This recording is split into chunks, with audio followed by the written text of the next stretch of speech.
What's up, guys? It is Mark R. Ross back with another CV video, and in this one we are going to try and answer the age-old question, which CV is best at tier 10? Pretty ridiculous question, but we are going to try and answer it nonetheless, or at least give you all the information I have, try and give you my perspective as much as I can with this. So let's get into it.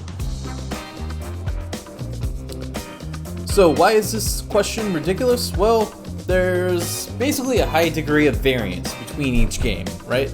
You've got things like matchmaking, you've got random ship variation, light cruisers, heavy cruisers, light DDs, like torp DDs, and then you've got the heavier Z52s and shit out there. You got different maps with different setups on them, different places where you can take cover or not. You've got different game modes, you have different servers, different metas, like North America, mostly you're going to get a good variation of ships most of the time, whereas in Asia, you're mostly going to get a lot of CV, and you're definitely going to get a lot of battleship, and less DD numbers. So a lot of different things to take into account. So with all that said, you can basically surmise that all the CVs are essentially good at something, right? It's up to you to decide which factors you prefer. So I guess the best answer to this question then is that each is better equipped to handle different situations better than others. Moreover, maybe this vid can help you guys better understand your CV's strengths and weaknesses in your next matchup. So there are different factors to consider here, and the challenge is, where do you draw the line? Which ones do you prioritize in your decision of which one is the best? For simplicity, I'm going to focus on 5 main categories. I'll explain which elements are included in them as I wrap them together just in a way that kind of makes sense and saves me the time for trying to explain every single little thing to you. And I'll also mention some that I won't consider as much.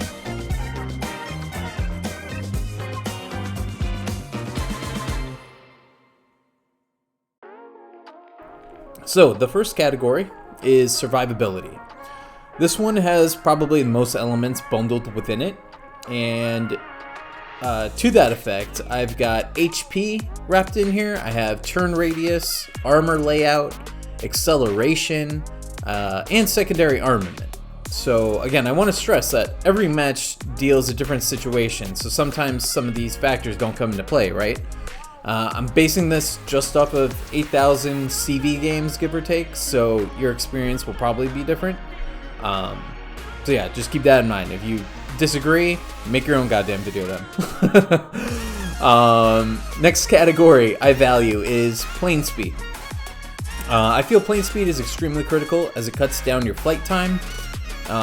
That means more strikes, and it means more damage, and critically determines how much time you spend in AA. It also means being able to get to different locations on the map to do something important. So that could be resetting a cap, it could be spotting a flanking DD, finishing off a low HP ship, etc. Ship positioning is also a very important element, and that reduces flight times, and it's absolutely critical. But that factor is better addressed in a how to optimally play CVs type of video. So next we have CV dueling. Now this one is pretty unique and also a very common question that's getting posted a lot of different places. It seems like people just want to provide a service to their team and kill the enemy CV as quickly as possible. I guess they think they're going to be heralded as some Jesus of Nazareth or some shit, but I digress. In this category, I'm doing my best to average out how a particular CV does against its peers when the time comes to focus the other out. If you're going to do it, just know that you need to fully commit to that idea. Doing half damage to a CV and then just leaving it alone for the entirety of the match does absolutely nothing to help your team, as you just wasted time flying to the farthest target possible, most likely, and it's not being hit by anyone else, which can still launch all its planes normally, and it has full offensive capabilities still. Other factors I'm including here are anti-aircraft armament and the ability to use fighters defensively to protect itself. susceptibility to being caught by enemy fighters, regular and the cap fighter. Armor layout is also important here, and conversely the armament available to strike the other CVs. Those two are a little tricky, and honestly those two elements have always made me want to make a video dedicated directly to who has whose number at tier 10, but that's another bridge to cross at another time. So the next one here is MM sensitivity. So this is a pretty important aspect to consider, as your ordnance and plane type are better at targeting particular classes. MVR likes battleships and light cruisers, but doesn't like heavy just cruisers or destroyers, that type of thing. Ease of use is probably what drives most answers to this question, as it's probably someone just starting out that's asking it. By ease of use, I'm considering elements like terrain, plane supply, aircraft HP, reaction time that's needed, the attack animation control, etc. And yet another thing to mention are apparent elements that I'm leaving out. So things that may come to mind there are spotting, damage, and just plane supply by itself. Spotting can essentially be done by all the CVs. It's hard to factor that because spotting is done inherently by you attacking enemy ships. You have the classic 3 fighters per squadron, and while Immelman and FDR have 6 each, they do compensate that by either getting to the location faster or simply lingering in that spotting area, respectively. Damage is its own mountain. Some CVs, depending on the target, they'll rely on alpha damage more. Others will prefer damage over time, and a good number can do a balance of both of those. One would probably say you could just head to WoW's numbers and say, here's the best CV because it does X amount of damage to ships. While damage is important, especially for leaderboarding, I would point out that damage is misleading because Repair Party does 100% healing of Fire and Floods, or damage control, I mean. Meanwhile, Citadels drastically reduce the healing recovery by 90% in most cases. So damage as its own important element isn't too necessary to consider here. If it is though for you, by all means just head over to that site and you're good to go. Plane supply is just the last one I wanted to talk about real quick. I initially wanted to include that as a factor, but ultimately it evens out across all the tier 10 carriers. There's no Kaga, there's no Saipan here. And last note is that I'm basing this off of my CV builds, which are generally similar to other players. The only things I should probably mention is that the only unique upgrade I'm considering is Audacious. I'm also referencing Midway HFR upgrade, and I use a version of the MVR secondary build. So let's take a look at survivability first.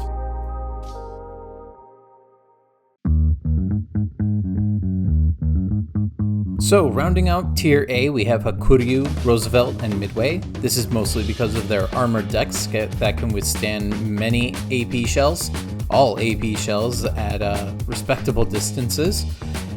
Tier B, we have Audacious Leg Mod. This is mostly because of the turning radius, the acceleration, and the concealment values that provides, making it the least detectable carrier with that mod. We have the German carriers here as well. This is mostly because of their respectable secondary guns that they have, that they make it at Tier B. And this also takes into account their armored decks. While it does allow no AP shells to penetrate it, the high caliber HE shells that penetrate 50 millimeters can damage her from any range, so you do have to be a little wary of that. That's what mostly knocks it out of Tier A. And at Tier D, we have Nakimov and Malta. AA aside, these things have high citadels and their decks are very weak, so you have to be very cautious with these two carriers from a defensive standpoint.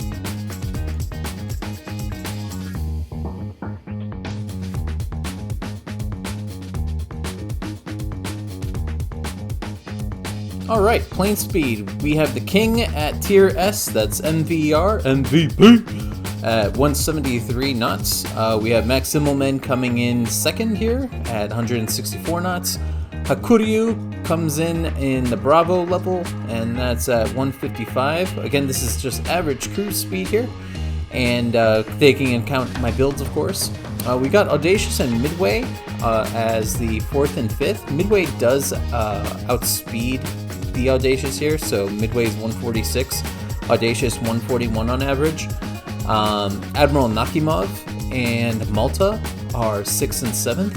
So Nakimov is 139 and Malta is 136. And we have FDR at the very bottom here at 121. However, that does take into account the rocket planes.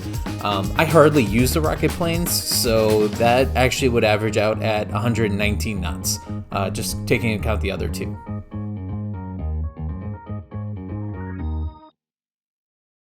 Alright, now we've got CV dueling.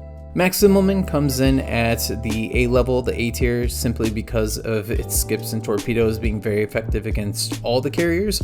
However, it's not S tier because of the defensive lacking the deck armor and its susceptibility to HE bombs by certain carriers. Hakuryu makes it because of its defensive level and its torpedoes being fairly strong at the B tier. We also have Roosevelt and Richtofen here. Richtofen because of the AP rockets, and Roosevelt because of its deck and because of the torpedoes and the HE bombs working on some carriers. And Envigard comes up here because of the AP bombs as well, working on certain carriers too. On Charlie level, we've got Midway, Malta, and Nakimov.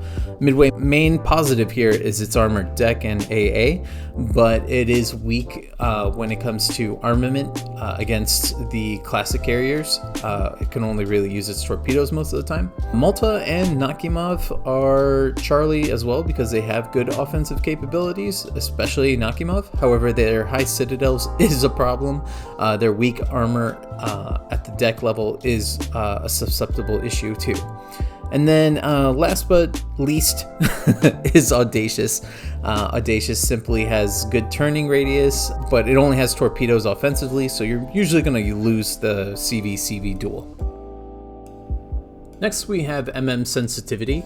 Midway stands alone at tier A because all of its armament is very effective against all classes. The only class it probably has a problem with is long-range cruisers. However, it's the only carrier that has two very effective weapons against destroyers.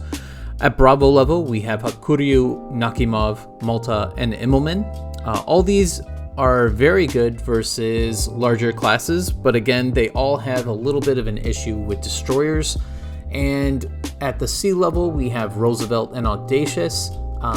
Roosevelt has one armament type that is essentially useless, and the weapons are, though can be used against destroyers, if the destroyer is cognizant of the carrier presence, it proves a little bit more difficult. Audacious has weaponry against destroyers and probably the best destroyer hunter. However, Audacious has bombs that are a little finicky when it comes to certain battleships.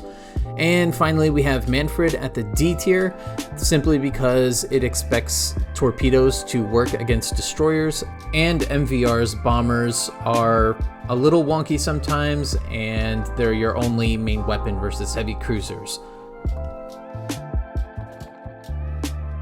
Next we have ease of use. Midway makes it here because it is probably the easiest one to understand and to learn on. Audacious is also very simple with the carpet bombing technique. Malta as well. These planes also have high HP just like the other two, and it's fairly easy to drop 20 AP carpet bombs instead of trying to use AP rockets. Bravo, you have Admiral Nakimov and Max Immelman and FDR. Again, all fairly simple and don't require too much dexterity, I guess I'll call it. Hakuryu is at the C level, basically because the rockets can be a challenge to use versus destroyers, and the torpedo bombers, you have to think a little bit more when it comes to your engine boost conservation. And you also have to consider the AP bombs. They are not to be moved when you start your dive. And last but not least, you have MVR at the D tier. This is mainly because the AP rockets require a little bit more careful, precise handling. The AP bombers are finicky, especially against certain battleships that it can't even citadel. And versus heavy cruisers, the AP bombs and torpedoes are your only main weapon. The AP rockets can only do some pen damage. And just to wrap up everything nicely, here is a table with all of the CVs along with their scores in the respective categories, and I'm listing here as well their ideal targets in a battle. And do note that there is an asterisk next to battleship for MVR, simply because, again, its AP bombs are finicky against certain battleship decks and won't be able to citadel them. And for Audacious, the HE bombs cannot pen certain parts of decks of battleships. Again, it's really up to you to determine what factor is most important to you for it to be considered the best. I've ordered these in my preference, so MVR is absolutely my favorite CV, and Roosevelt is absolutely the worst CV in my mind. Because I've actually fell asleep in the goddamn thing. Also, don't forget to check out my Twitch channel where I'm posting some videos when I have time. So, hope you guys liked the video. Like, share, and subscribe, and I will catch you guys next time. GG!